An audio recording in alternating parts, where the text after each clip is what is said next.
Right, I'm going to make this quick. I know I always say that and it can go on for hours, but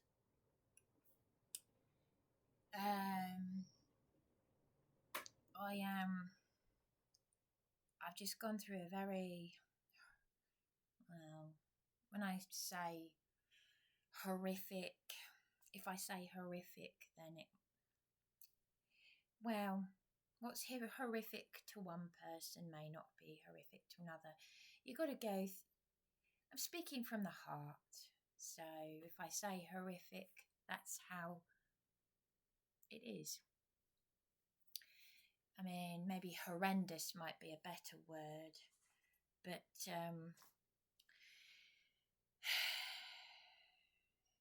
it's everything that we're going through. It's evil personified right now.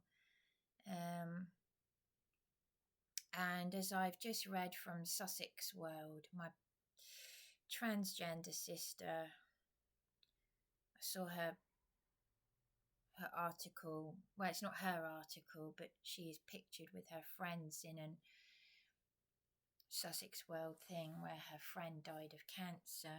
And let's just say YHWH is pouring out his wrath on us, because my transgender sister, who's had a friend who was drumming at the Brighton Pride, and she suffered a seizure, and she died of a brain tumour earlier this year, and I had no idea because I'm estranged from my sister.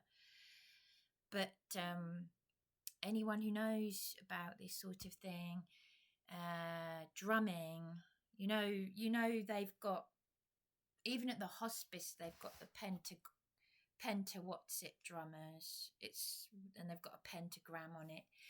Drumming has been used for satanic sacrifice of babies for thousands of years. You've got to be very careful when you listen to drum beats, because it could be a pagan satanic thing, And YAHWH, rebuke it all, we are all, YAHWH, we are protected by the blood of Yeshua. But my mother died of a rare cancer, and she didn't, it's not her fault that she didn't know that, as I have only just in recent times learned, that you should never confess your sins to another human being. You should never pray to another human being. And that's what the Catholic Church does. But when my late mother went to a Catholic priest in the 1950s, to confess her sin of having an illegal abortion, bless her, well done for her for doing that, though, because she was convicted in her soul. And now we live in a world where, and this was long before most people knew that abortion is a satanic practice. That even I've only just sort of come into all of this. So I'm praying for me, I'm praying for my sister. I tell you what, now is the time for me to contact my transgender sister, because she's going to be made homeless from my late mother's flat. This is it. This is the time. So yeah. And don't believe everything that Sussex World tells you, or anything for that matter, or anyone. I came very close to suing the Herald for libel and Sussex World over the kangaroo court, the police beatings on Beachy Head. Speaking of which, I came very close to, I have been battling suicidal feelings, even right now. I could take my medication and just go up there and do myself in. It's a world famous suicide spot. I had 3 sleepless nights in a row, 2 of which were spent the whole of A&E in Brighton. I'm not going to go into it. I'm going to be very, very careful what I say and how I say it, because there are nutcases out there. There's the 77 Brigade, you name it. And of course, that fake police abusing powers channel. Yeah. The less said, the better. So, I'm going to keep this short because there are some very nasty people out there. Once you start opening up to people and you tell them that you're vulnerable, people take advantage. There are a lot of demented, nutty people out there. Now, in short, in a teeny tiny nutshell, where in that teeny tiny nutshell there's so much to be said, but I'm keeping it short to protect myself. I need to put in a complaint to the CEO of a big hotel chain and the Royal Sussex Hospital in Brighton. I owe a big thank you to a man on the street of Brighton who saw me, because let's just say history has repeated itself. This big chain hotel, the staff there basically encouraged me to go get in an ambulance with his obnoxious paramedic. Oh, she was awful. She was in her 60s, I'd say. Well, she had grey hair. She looked old enough to be my mother. But she was behaving like a child. She sat behind the desk of this big chain hotel with a cup of tea, and she shouldn't have done that.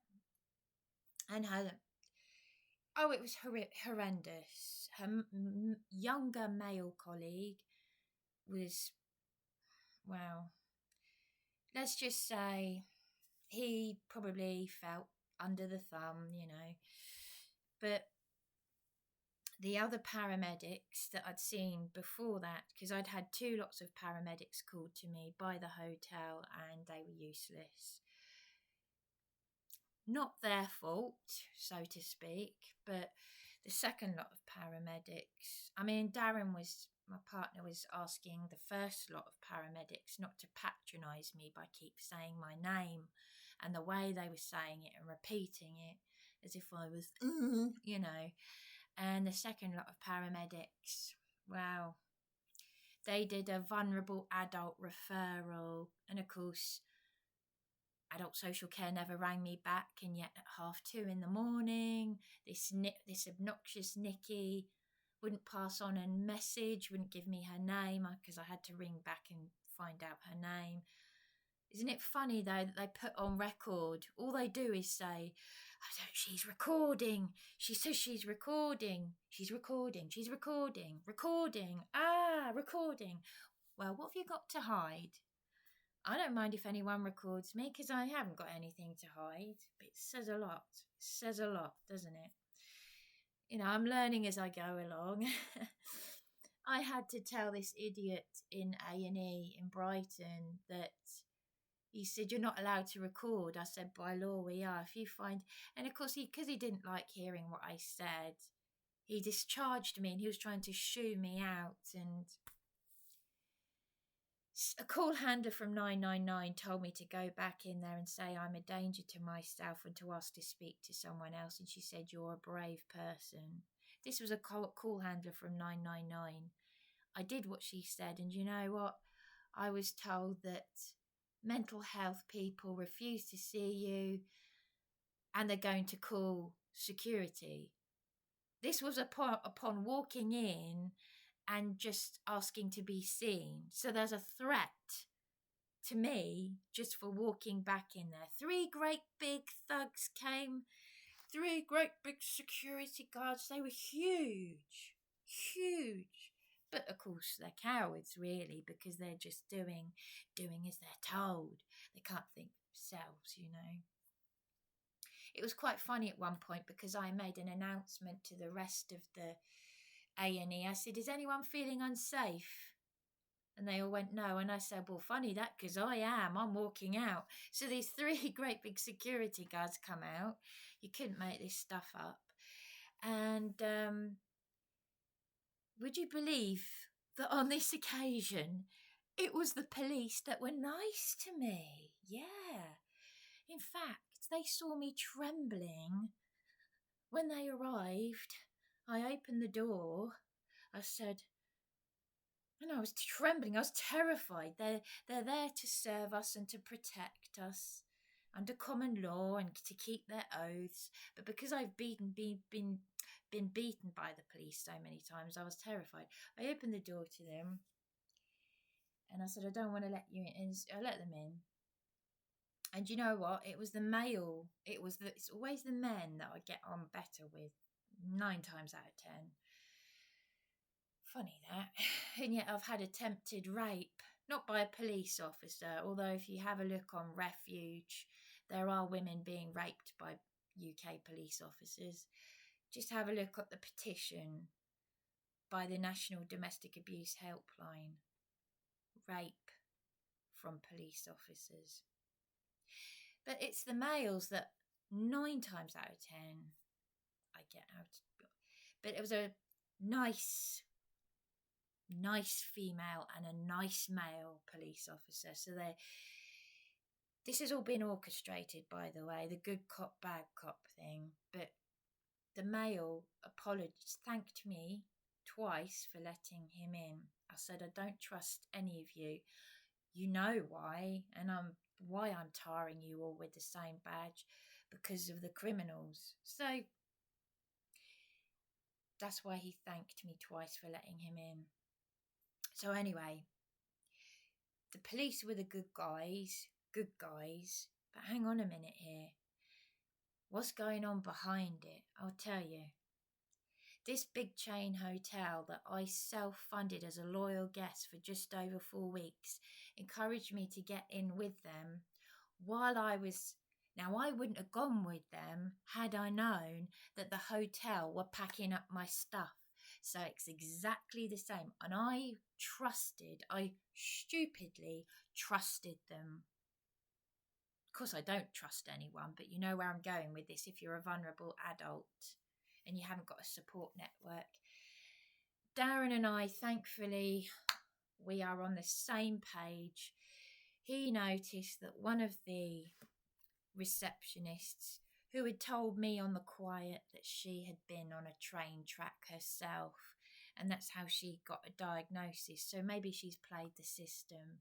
But she changed. She was funny towards me. She even said, oh, if your partner is, the narcissistic thing of trying to use my partner as a scapegoat. Because I opened up to the receptionists there when they saw my distress and my mental breakdown. And she said, Darren and I both noticed she's got a nervous tick. It's an attention-seeking cough. So that when you're talking to someone who is listening to you and they're going, anyway, I have to look at the funny side. Otherwise, I'll literally go up beachy head with my metazepam and do myself in. But seriously,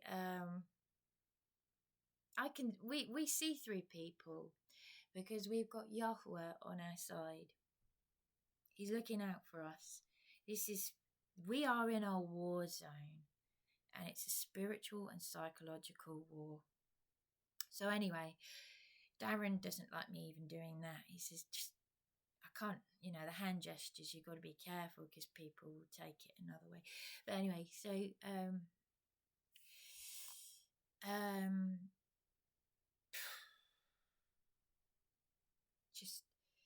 do you know what? There was only one.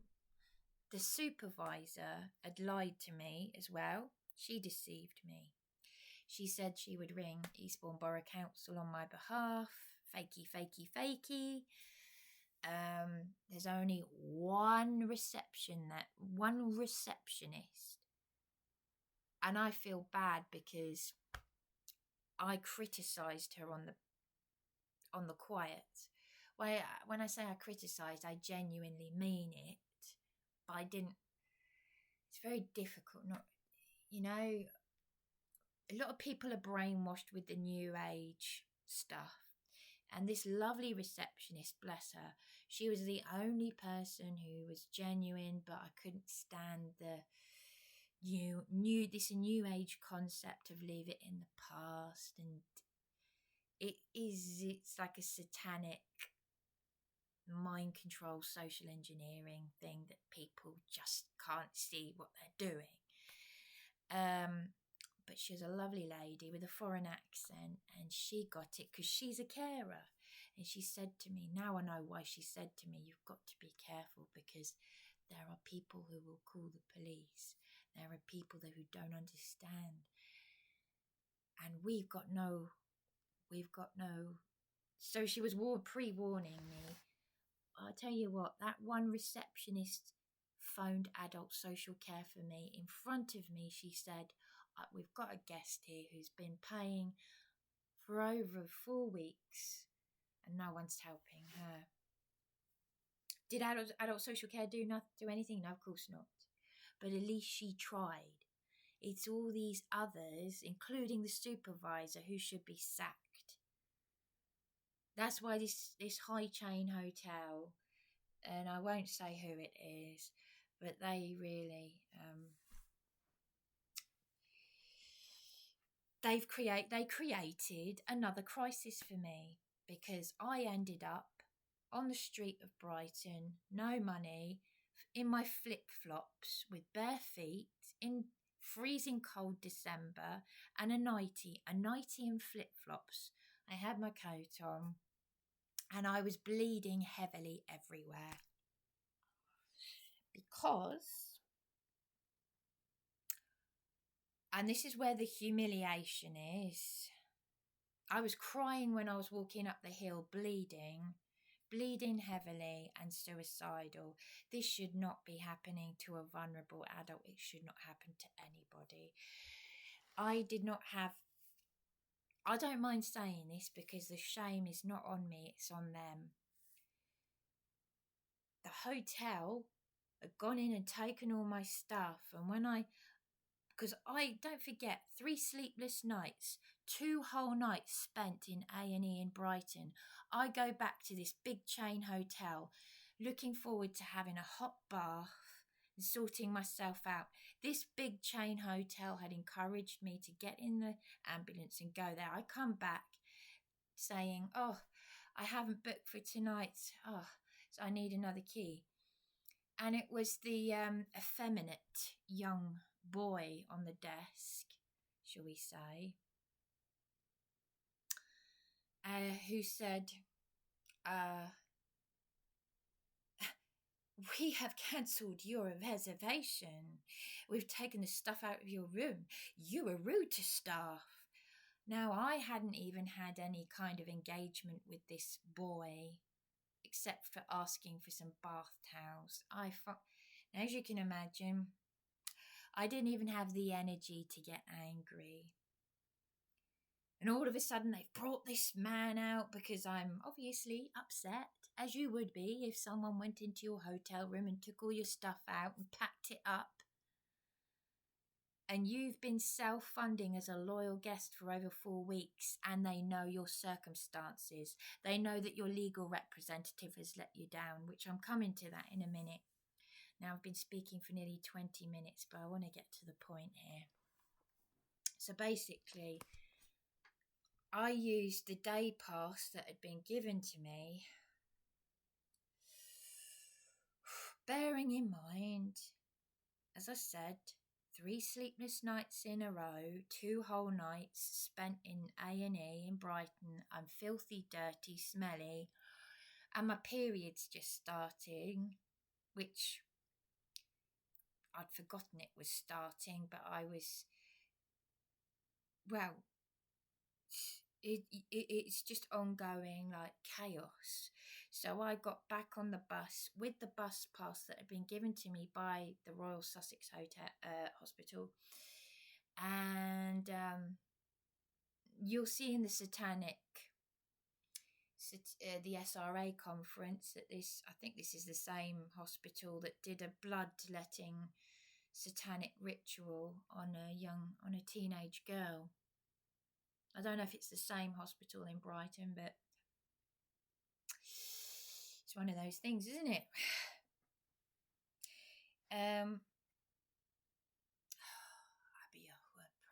Praise be your name. Praise your name, YAHWEH. Praise your name. Praise your name for getting me through this. Hanging in there. So basically, what am I saying? So I got back on the bus to go back to Brighton.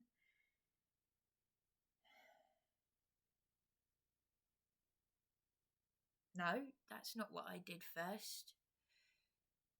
Upon getting this news, I got on a bus crying to go to Eastbourne. The bus driver recognised me from Old Town, but he reminds me of Jim Davidson. He's like, a bit of a, all right, Jack the lad, doesn't know how to, well, he wasn't like, are you okay? But he saw me crying. I was in a heightened state, trying to calm down. He said, oh dear, just go down the council, so yeah, I told Darren, and Darren was like, oh. So I got on the bus, I'm crying on the phone to the law firm, and they're all like zombies. I was saying, I feel like just going and killing myself. Because another thing that I didn't mention is, while I was at the hospital all night long, this Ricky from TRIAGE rang my law firm and spoke to my legal representative's manageress, and I don't like her. And he said, look, he told me that he said to her, look, she's going to be with nowhere to go over the festive period. This is not on. But does my legal representative's manageress care that they have unlawfully left me with no emergency accommodation? You see what I mean?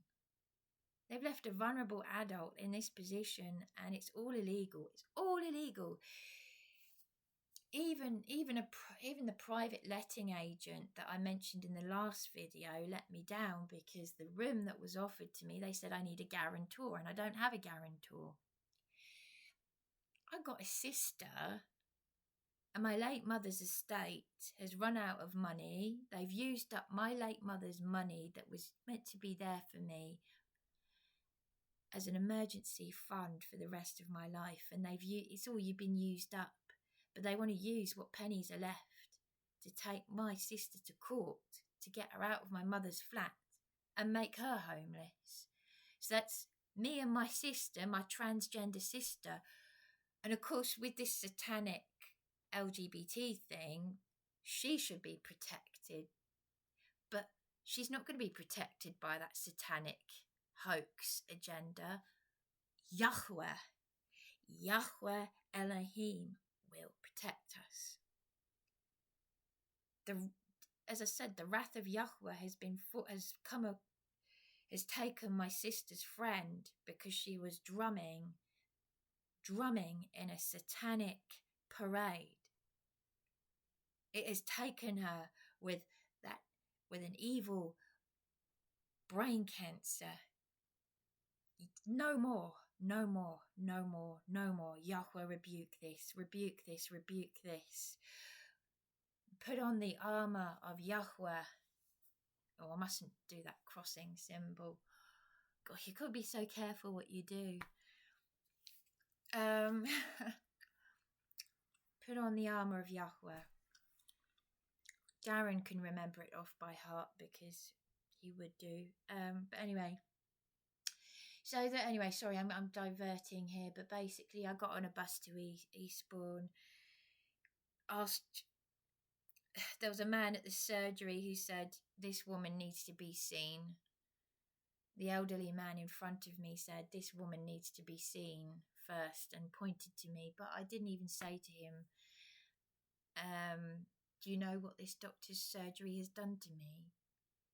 I didn't say to the old man, I'm going to ask for my medication so I can take it up to Beachy Head and try and kill myself. I didn't say that. You just don't know what's going on in another person's head or their life. So don't you ever say, we know what you're going through, I know what you're going through, because you don't have a bloody clue. Pardon my language. You don't know what's going on. You might think you do. You look at, they behave like a bunch of, it was like being in the psychiatric unit at this high-end hotel, this big hotel chain, and they represent that big hotel chain, and they were behaving like the morons at Sussex Partnership because that horrible so-and-so, the coughing one, the one who said that she'd been on train tracks, she was smirking to her colleague. It's just like Sussex Partnership. This is why me and Darren, I can't really speak for Darren, but I think he's like me. The reason why we're not lonely people. Lonely, you could have someone who's got loads of friends and they're lonely.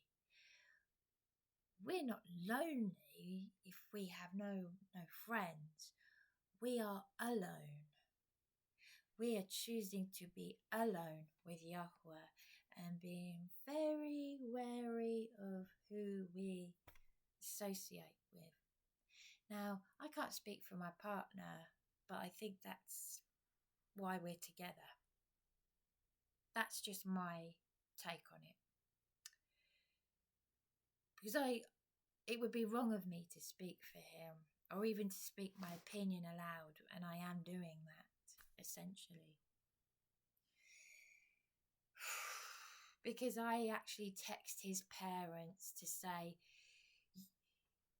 everyone says he's behind it, did it, or something like that. I knew he was abusing me,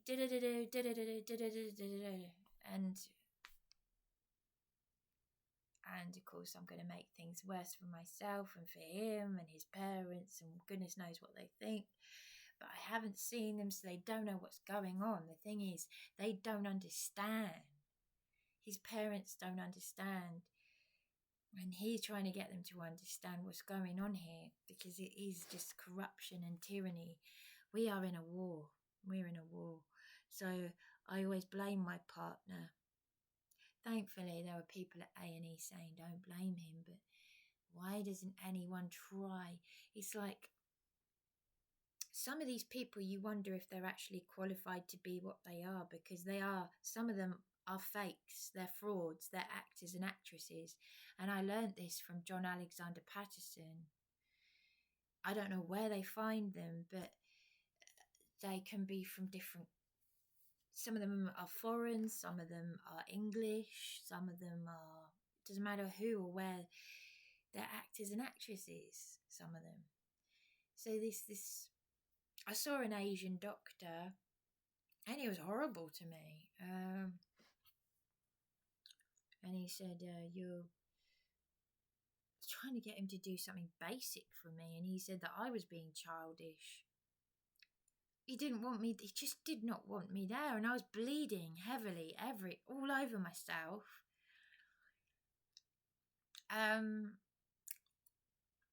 Okay, I'm going to be blunt here. I had women's problems that were very, very, some women, when you get to a certain age, and I don't mind saying this because I had an audience in A&E. Some women, when you get to a certain age, you find that your women's problems are heavier than before. And you need heavy-duty sanitary products. So, sorry to say this, but you need both tampons, both heavy-duty tampons and pads. And you need to change it every half an hour to an hour. That's why there are women in India who will sit on a sand pot all day because they can't afford the luxury of these sanitary products. That's how bad it is. Some people, there's a stigma. They are in such physical pain that they have to take days off work. Now, thankfully, YHWH, thank YHWH that I do not have the pain that these poor women have, but I have very heavy women's problems. So I didn't have access to those products, and what they were giving me in the hospital was not enough to stem the, so I was still bleeding heavily everywhere. And that lovely security, so basically on my second night there, pleading for help, because I went back to the hospital from Eastbourne. It was too dark to go up Beachy Head suicidal with the medication. I saw Darren briefly, who was trying to make a complaint to the supervisor. I didn't want to hang around because I was so angry. I'd been reported missing. Darren reported me missing to the police. There was a police officer from Lewis who phoned me. He said he'd never spoken to me before. He made out he was a good cop while I was at the Royal Sussex in A&E. And at the point when security guards came to usher me out, see, what he had done is, and I was unbelievably calm when I answered my phone, he said, "Bryony, can I just get you to put me on loudspeaker to the staff there? I just want to make sure they're looking after you and you get a cup of tea." And I thought, this can't be right. Am I hearing this correctly? I said, "Do you realise what thugs did to me in A&E in Eastbourne?" And this is the whole reason why they took me to Brighton, because of what had happened in Eastbourne. Do you see where I'm going with this? There's been a lot of covering up of lies and things. So basically, so what happened was this police officer, I put him on loudspeaker, and the receptionist wasn't interested. Even a member of staff wouldn't even do what the police officer was asking. "Oh, she's been discharged." I said, they don't seem to want to speak to you. But when I put him on loudspeaker to reception, they were like, ugh. And he said, "Could you just hand over your medication? Because if you want to use that to end your life with, it's just to make themselves feel like they've, so they can tick a box. Oh, we took her medication. We safeguarded, whatever." I handed in the irony is I take back the medication and walk out the door still suicidal, so I could still go and top myself. The fact of the matter is, it's all about covering their own backs. But it was a joke.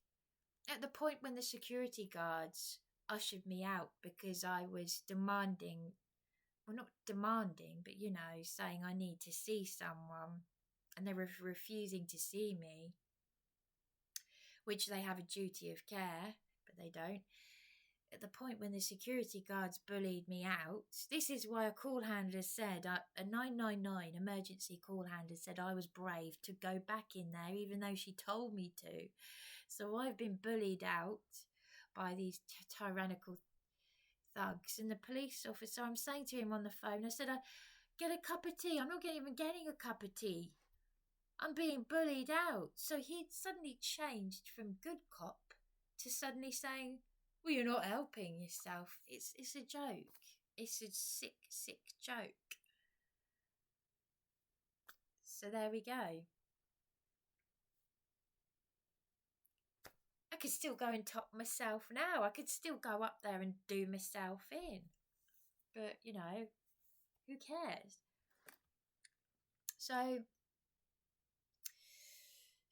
the long and short of that, because I was actually crying. There was a time when you get to a point where you don't care what people think. People are just sitting there in A&E, just like, everyone. I had an audience. They could see I was crying. I said, look, I'm bleeding heavily and no one's helping me. But when I went back onto the streets, in the early hours, a vulnerable adult on severe disability, out on the streets in my flip-flops and nightie, bleeding everywhere. It was a very nice man on the street of Brighton who said, are you okay? Obviously, you could see I wasn't. He said, I'll tell you what, let me just... And there was a security guard, a young man, a Macedonian security guard. And things aren't too good in his country. But he was very kindly helped me to ring the paramedics for the umpteenth time just to get me back in there. So bearing in mind I'm going through all of this on my own. And it was the male paramedic who thought on his feet and got me loads of padding, you know, like the stuff they used when I was working in the care home, the stuff that we used to use for the elderly people. I now found myself stuffing that down there. And he turned away. I was in the ambulance and he said, look, just stuff that down where your underwear it should be and sit on that. And when we were in the hospital, he said, I'll tell you what, I'll go and ask if they've got some massive incontinence pads. Now, why couldn't the doctor have done that? I really do wonder if some of these people are actually qualified. I really do wonder if some of these people are qualified doctors or whatevers. Because you just can't believe that they could treat you like this and say, oh, you need to grow up. And I had to wait hours to get a free... They're not even sending people in taxis anymore. So if you've got no money and you're ill and you're in A&E, they'll just give you a bus pass to get back on the bus. So they might treat you like... There is so much... It's amazing that they have all these signs in A&E saying we won't tolerate abuse. The staff won't tolerate abuse, but the patients have to tolerate abuse, do they? And tyranny? Really? Even though they're not under the influence of drugs or alcohol, because I don't take drugs, I don't drink or take drugs. I've tried to get... The only time I've tried any alcohol is when I've tried to intoxicate myself to go and try and jump off cliffs. So I've tried to intoxicate myself. So to me, alcohol is a poison. I'm intolerant of it. So I don't drink or take drugs. But I'm just discriminated against because they don't like an intelligent person who is suffering discrimination, who can stand up for themselves and knows a thing or two about the corruption and common law. So it was my partner's father who collectively with him went back to that hotel to pick up my things. I'm hoping and praying his father is now learning about what's going on, because his parents, like a lot of people, are still kind of asleep. From what I'm gathering from my partner, they are in, and I don't want to talk about them like that. But then I don't know them. I don't know his parents. I've had brief at the start of our relationship, I saw them a bit, and texting my partner's father and mother in distress is as hard as texting my estranged transgender sister. Anyway, so I will end this. I'll end this. This video has been really long. Excuse me, but then I'm updating what's happened. So I've been awake because I was asleep all day.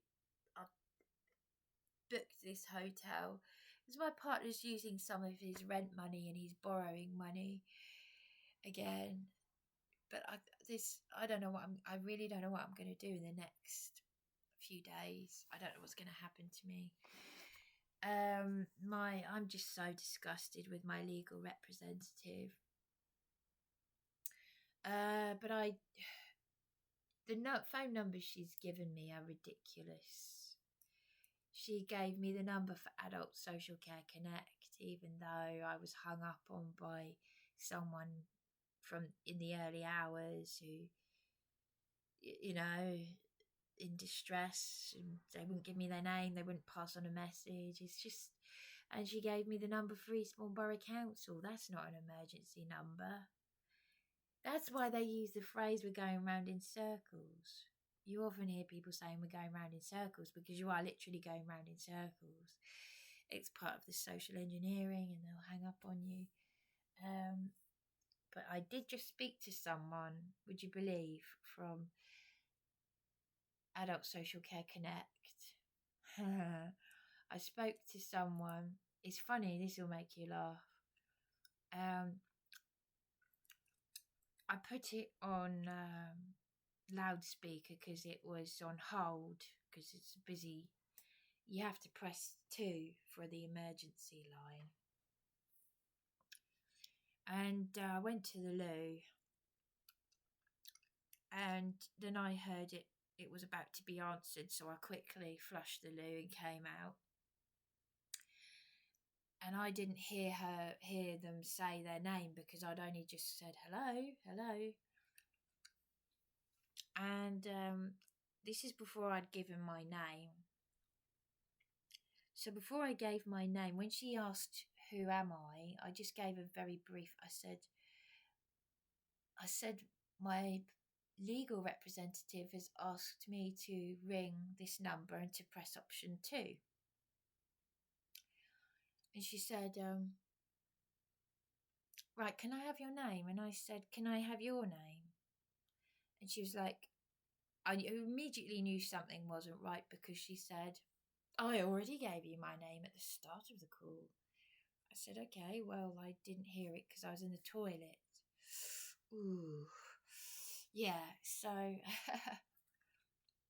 they're so abusive. It really are. I now see everything.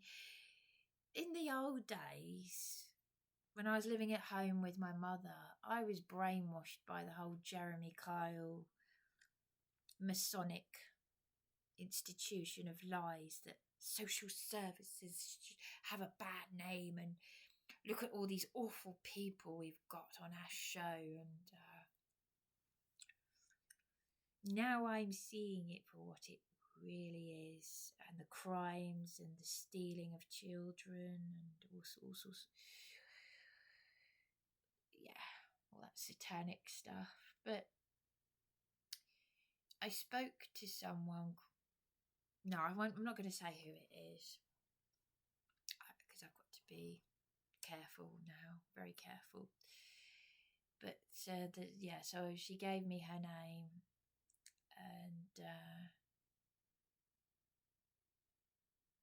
and I nearly choked, because she actually said, I will get a duty social worker to phone you back. Now, I can't hold my breath, but I let this woman know that someone from EDS texted me and wouldn't help me just before, on Friday, in the library. And I told Darren what this person was texting me. Now, this person on the emergency adult social care line said to me that EDS stands for, what does it stand for? I've forgotten now. I'd have a look at the email, but I've forgotten. But that's it, emergency duty service. So that's the exact thing that the paralegal is supposed to be passing me to. And I said, oh, it is, so emergency duty service is social services. So this guy sent me text messages like, it's like the sort of thing a very simple person would text. Hope, just very short, hope you find somewhere. And I said, can't you help me to fund this? I text back, no, I'm afraid we can't help with that. So I've been texting him about my circumstances, and when I finally said, look, can't you help me in any way? Can't you fund? No, I'm sorry, we can't. But it was a case of, glad you found a hotel. Kind regards. So I just sent a text message. Darren was like so angry. He said, well, to tell you what, Bryony, send him a text saying, thanks for nothing. So I'm doing what my partner is telling me to do. Send him a text message saying, thanks for nothing. Hope someone else treats you like this in a crisis. Kind regards. And I did. I did exactly what my partner said because that's how I feel. And I didn't get a reply. People are saying, why can't you stay in Darren's flat? Even these abusive people in that hotel that have just done what they've done to me. My partner and his father have had to go and get the things for me. So I'm alone in this. I'm standing up for my partner and I'm saying he hasn't got the room in his flat. It's like a tiny warehouse. But a lot of questions are not being answered here. So if a social worker doesn't ring me back,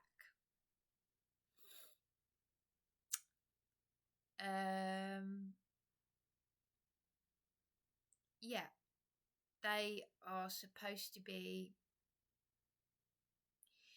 This legal representative has let me down, even though she emailed me to say adult social care refused to help. And she's saying the council are refusing to help me because I turned down a flat. And yet the social worker lady who was supposed to be helping me had said, if it's not a suitable flat, we'll find you somewhere else. And she's just left her job. So a lot of this is unlawful in many, many, many, many, many different ways. The unlawful discharge of duty to a vulnerable adult with no safeguardings. So there we go. And people are paranoid that I am recording them. So that's what they're putting on their notes, because the politicians, people in Eastbourne Borough Council know about this channel, even when I haven't told them the name of it. And I'm not bothered about harassing anonymous calls. I had one the other night, and I just think, you saddo, how sad. But anyway, YHWH, onward and upwards from the pits of doom, which will be for those who do nothing, those who stand by, are just as complicit in the crimes. You know that I've got to say this just before I end this video. That obnoxious, horrible woman, that paramedic with the grey hair, who looked old enough to be my mother. Do you know, I said to her, you're a wicked, wicked woman, because she threatened to call police when I got into a heightened state of distress, knowing that I'd just been telling them everything about what the police had done to me over that flat that I had for 4 months, that I was beaten out of, that the GP practice got me into, and that's why she threatened to call police. And as a result of that, I responded by walking out into the car park to go back to the level crossing in my nightwear, because I'd been crying on the phone to the night before. I was crying on the phone to the law firm, walking towards the level crossing. Even my partner did the same thing the night before that. So but this paramedic, you know what she said? She said, with a smirk, she said, "Well, it looks like I'm going to hell." That says it all, doesn't it? And I said to her, well, I said, many Christians don't realise they're going to hell, because in those last days, our Saviour will say, "Depart from me, all you evildoers of iniquity, for I never knew you." So, there we are. I just thought I'd finish by saying that, and please pray for me, for Darren, for my sister, for his parents. Keep us, me, Bryony, my partner Darren, and my sister Bronya, and generally speaking, my eldest sister Tanya. Please pray for us and keep us in your thoughts and prayers. Thank you. And may Yahweh bless you.